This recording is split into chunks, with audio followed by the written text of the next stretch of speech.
കൂട്ടുകാർക്കും നല്ലൊരു രാത്രി ആശംസിച്ചുകൊണ്ട് മാമ്പഴത്തിന്റെ പുതിയ വീഡിയോയിലേക്ക് സ്വാഗതം. ആദ്യമായിട്ട് കാണുന്നവരാണെങ്കിൽ ചാനൽ ഇഷ്ടപ്പെട്ട ഒന്ന് സബ്സ്ക്രൈബ് ചെയ്യണേ. അതോടൊപ്പം തന്നെ കണ്ടുകൊണ്ടിരിക്കുന്ന എല്ലാവരുടെ സപ്പോർട്ടിലേക്കും തുടർന്നും പ്രതീക്ഷിച്ചുകൊണ്ട് നമുക്ക് നേരെ ഉണ്ണിമോടെ അയ്യപ്പസ്വാമിയുടെ ഒക്കെ നാളത്തെ പ്രൊമോ വിശേഷത്തിലേക്ക് പോയാലോ.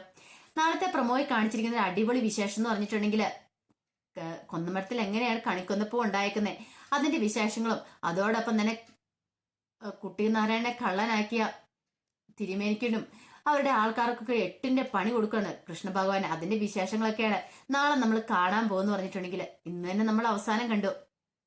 കുട്ടിനാരായണൻ ഒരു വലിയ ഗിഫ്റ്റ് തന്നെ കൃഷ്ണഭഗവാൻ കൊടുക്കുന്നുണ്ട്. തന്റെ ഒപ്പം കളിക്കാൻ കൂടി കഴിഞ്ഞപ്പോഴത്തേനും കുട്ടിനാരായണന് കിട്ടിയ ആ ഒരു ചെറിയ സ്വർണ്ണമോതിരം കുട്ടിനാരായണൻ ഉണ്ണിക്കണ്ണന് സമ്മാനമായിട്ട് കൊടുക്കുകയാണ്. അതിന്റെ പ്രതിഫലമായിട്ട് ഉണ്ണിക്കണ്ണൻ ചെയ്തോ തനിക്ക് സമ്മാനമായിട്ട് ആ വലിയ സർപ്രൈസ് ഗിഫ്റ്റ് എന്ന് പറഞ്ഞ് ചെറുതല്ല, ആ വലിയ സ്വർണത്തിന്റെ അരഞ്ഞാണം, സ്വർണത്തിന്റെ അരപ്പെട്ട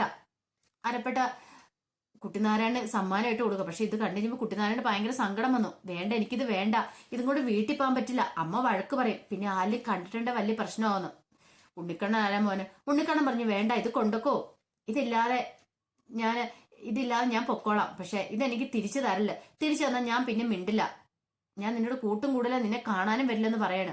അവസാനം മനസ്സില്ലാ മനസ്സോടെയാണ് അതും കൊണ്ട് പോകുന്നത്. പിന്നീട് ക്ഷേത്രത്തിലുള്ള എല്ലാരും അറിഞ്ഞു കൃഷ്ണ ഭഗവാന്റെ അരയെ കിട്ടിയിരുന്ന അരപ്പട്ട കണ്ടിരുന്നുള്ള കാര്യം. എല്ലാരും നാനാവട്ടം തെരച്ചിൽ തുടങ്ങി. അപ്പോഴാണ് അത് കൊടുത്ത അയാൾ വന്നിട്ട് പറയുന്നത്, അതെ, നമ്മളിവിടെ സംസാരിച്ചുകൊണ്ടിരിക്കുന്ന സമയത്ത് ആ ചെറുക്കൻ ഇവിടെ നിപ്പുണ്ടായിരുന്നു, ആ ചെറുക്കന്റെ നോട്ടം മുഴുവൻ അരപ്പട്ടയിലേക്കായിരുന്നു, അവനായിരിക്കും ഒരുപക്ഷെ ഇത് എടുത്തോണ്ട് പോയെന്ന് പറയുന്നുണ്ട്. ഓ, അങ്ങനെ ചിലപ്പോൾ അതായിരിക്കും, അവനെ തപ്പി കണ്ടുപിടിച്ചാൽ ആ അരപ്പട്ട എവിടെയുണ്ടെന്ന് നമുക്ക് അറിയാൻ കഴിഞ്ഞിരിക്കും എന്ന് പറയണം. അങ്ങനെ നാട്ടുകാരെല്ലാം കൂടെ കുട്ടിനാരായണനെ തപ്പിയാൻ ഇറങ്ങുവാണ്. അങ്ങനെ കുറെ ദൂരം നിന്നിട്ട് അവനെ കാണാൻ പറ്റിയില്ല. പിന്നീട് കാണിക്കുന്ന കുട്ടിനാരായണൻ ആ അരപ്പട്ടയൊക്കെ കെട്ടിക്കൊണ്ട് അവിടെ ഇരിക്കുമായിരുന്നു.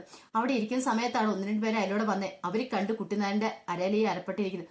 ഓഹോ, അപ്പൊ ഇവനല്ലേ കള്ളന്, അപ്പൊ ഇവനെ പിടിച്ചിട്ടല്ലേ കാര്യം, അവിടെ നിക്കടാന്നും പറഞ്ഞുകൊണ്ട് കുട്ടിനാരായണന്റെ പുറകെ ചെല്ലുവാണ്.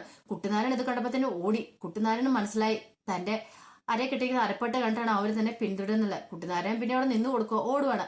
അവന്മാര് കുറെ ദൂരം പോയി കഴിഞ്ഞിട്ടും കുട്ടിനാരായണനെ കണ്ടെത്താൻ പറ്റിയില്ല. പെട്ടെന്ന് തന്നെ അവര് വന്നിട്ട് പറയണം, അതെ, അവനെ എടുത്തോണ്ട് പോയേക്കുന്നേ ആ കുട്ടിനാരായണൻ ഉണ്ടല്ലോ, അവന് അച്ഛന്റെ പാത തന്നെ പിന്തുടരുക, ഇതങ്ങനെ വെറുതെ വിട്ടുകൂടാ, എത്രയും പെട്ടെന്ന് അവനെ കണ്ടുപിടിക്കണമെന്ന് പറയാണ്. ശരി, ഒരു കാര്യം, നമുക്ക് ഇവിടെ എല്ലാം അരിച്ചു പെറുക്കാം, അവൻ ഇവിടുന്ന് കടന്നു കളയുന്നതിന് മുമ്പ് നമുക്കത് കൈക്കലാക്കണമെന്ന് പറയാണ്. അങ്ങനെ നേരെ കുട്ടിനാരായണന്റെ വീട്ടിലൊക്കെ ചെല്ലുന്നുണ്ട്. പക്ഷെ വീട്ടിലൊക്കെ ചെന്നിട്ട് കുട്ടിനാരായണൻ അവിടെ എത്തിയിട്ടുള്ള മറുപടിയാണ് കിട്ടുന്നത്. കുട്ടിനാരായണൻ ഇങ്ങനെ അടിച്ചു മാറ്റിയെന്നൊക്കെ അറിഞ്ഞു കഴിഞ്ഞപ്പോഴത്തേനും കുട്ടിനാരായണന്റെ അമ്മയ്ക്ക് വല്ലാത്ത വിഷമമാവുന്നുണ്ട്. അവരൊരിക്കലും പ്രതീക്ഷിച്ച ഒരു കാര്യമല്ലായിരുന്നത് കുട്ടിനാരായണൻ ഇങ്ങനെ മോഷ്ടിക്കുന്നുള്ളത്. പിന്നീട് എന്ത് ചെയ്യണം, കുട്ടിനാരായണൻ അങ്ങനെ കാട്ടിക്കൂടെ ഓടുവാണ്. ഓടി ചെന്ന് കഴിയുമ്പോൾ കുട്ടിനാരായണൻ തളർന്നു കഴിയുമ്പോൾ കുട്ടിനാരായണൻ മനസ്സിലായി ഇനിയിപ്പോൾ ഓടിയിട്ടും കാര്യമില്ല, എത്രയാന്ന് പറഞ്ഞാലും അവന്മാർ തന്നെ വന്ന് പിടിക്കും. പെട്ടെന്ന് എന്ത് ചെയ്യണം, തന്റെ അരയെ കെട്ടിയിരുന്ന അരപ്പട്ടി എടുത്ത് ഒറ്റ ഏറ് കൊടുക്കുകയാണ്. അത് ചെന്ന് വീണതോ ആ കൊന്നമരത്തിലേക്കാണ് വീണത്. എന്നിട്ട് പറഞ്ഞു, ഇതിനി എനിക്ക് വേണ്ട, ഇത് നീ എടുത്തോ, ഇതിനെ എന്റെ അരയെ കെട്ടിക്കൊണ്ട് പോകുന്ന അപകടം, അവരെന്നെ വന്നിട്ടുണ്ടെങ്കിൽ എനിക്ക് ശിക്ഷ തരും അവര്, ഞാൻ കള്ളനാന്നും പറഞ്ഞു. പക്ഷെ ഞാൻ കള്ളനല്ലെന്ന് പറഞ്ഞാലും ആരും എന്നെ വിശ്വസിക്കാൻ കൂട്ടാക്കത്തില്ല എന്ന് പറഞ്ഞിട്ട് കുട്ടിനാരായണൻ അവിടുന്ന് ഓടുവാണ് അത് അങ്ങോട്ട് ഇട്ടിട്ട്. പിന്നീടാണ് അതിലൂടെ ആ അരപ്പട്ട തപ്പിക്കൊണ്ട് കുറെ ആൾക്കാർ വരുന്നത്. ആ കൂടെ തന്നെ അരപ്പട്ട കൊടുത്ത ആ പ്രമാണി ഉണ്ടായിരുന്നു.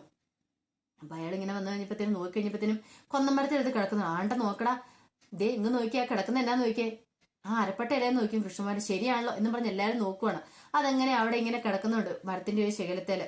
അതെ, ഒരു കാര്യം ചെയ്യേ, പെട്ടെന്ന് നീ പോയി എടുക്ക്, നമുക്ക് മുതല തിരിച്ചു കിട്ടിയല്ലോ, ഇനിയിപ്പൊ അവനെ അതൊക്കെ അങ്ങനെ കണ്ടെത്തിയാലും മതി എന്നും പറഞ്ഞുകൊണ്ട് ഒരുത്തരെ അങ്ങനെ കയറ്റി വിടുവാണ്. അവനങ്ങോട്ട് കയറി ചെന്നിട്ട് അത് എടുക്കാൻ നോക്കിയിട്ട് എടുക്കാൻ പറ്റുന്നില്ല. എന്താണ് നീ അവിടെ തത്തിക്കളിക്കുന്നത്, അത് എടുത്തോണ്ട് ഇങ്ങോട്ട് വരാൻ പറയണം. അത് എടുക്കാൻ പറ്റുന്നില്ല എന്ന് പറയണം. അതെന്താ എടുക്കാൻ പറ്റാത്തേ? ഞാൻ മാക്സിമം ട്രൈ ചെയ്യുന്നുണ്ട്, പക്ഷെ അതെന്തോ എടുക്കാൻ പറ്റുന്നില്ല, ഒട്ടിപ്പിടിച്ചിരിക്കുന്ന പോലെയാന്ന് പറയണം.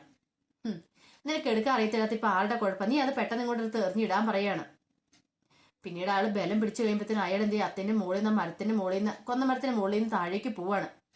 ആരും പ്രതീക്ഷിച്ച ഒരു കാര്യമല്ലായിരുന്നത്. ഈ സമയത്ത് കൃഷ്ണഭഗവാൻ ആകെപ്പാടെ ദേഷ്യത്തിലിരിക്കുമായിരുന്നു. കൃഷ്ണഭഗവാന് സഹിക്കാൻ പറ്റിയില്ല. താൻ തന്റെ ഭക്തന് കൊടുത്താണ് ആ അരപ്പട്ട. പക്ഷെ അത് ബലമായിട്ട് ബാക്കിയുള്ളവർ പിടിച്ചെടുക്കാൻ നോക്കിയപ്പം എന്ത് ചെയ്യുവാണ്, കുട്ടിനാരായണൻ ഓടി രക്ഷപ്പെടുകയും ചെയ്ത് അവിടുന്ന് അതവിടെ ഇട്ടിട്ട്. ഇവന്മാരെ അങ്ങനെ വെറുതെ വിട്ടുകൂടാ. കൃഷ്ണഭഗവാൻ ഒരു തീരുമാനം എടുക്കുകയാണ്. പിന്നീട് എന്ത് ചെയ്യുവാണ്, കൃഷ്ണഭഗവാൻ അങ്ങോട്ട് വരുന്നുണ്ട്. കൃഷ്ണഭഗവാൻ വന്നു കഴിഞ്ഞാൽ ആർക്കും കൃഷ്ണഭഗവാനെ കാണാൻ പറ്റില്ല, അദൃശ്യനായിട്ടാണല്ലോ വരുന്നത്. അങ്ങനെ വന്നിട്ട് കൃഷ്ണഭഗവാൻ അവിടെ നിൽക്കുവാണ്. ഈ സമയത്ത് അത് എടുക്കാനായിട്ട് എല്ലാവരും മാക്സിമം ട്രൈ ചെയ്യുന്നുണ്ട്. പക്ഷെ ആർക്കും അത് എടുക്കാനൊന്നും പറ്റിയില്ല. പിന്നീട് എല്ലാവരും നോക്കി നിൽക്കുമ്പോഴാണ് ആ അത്ഭുതം സംഭവിക്കുന്നത്. ആ അരപ്പട്ടെ കുറെ മണികളുണ്ടായിരുന്നു, സ്വർണ്ണമണികള്. ആ മണികൾ പോലെ തന്നെ ആ കൊന്നമരം അങ്ങോട്ട് പൂക്കാൻ തുടങ്ങി.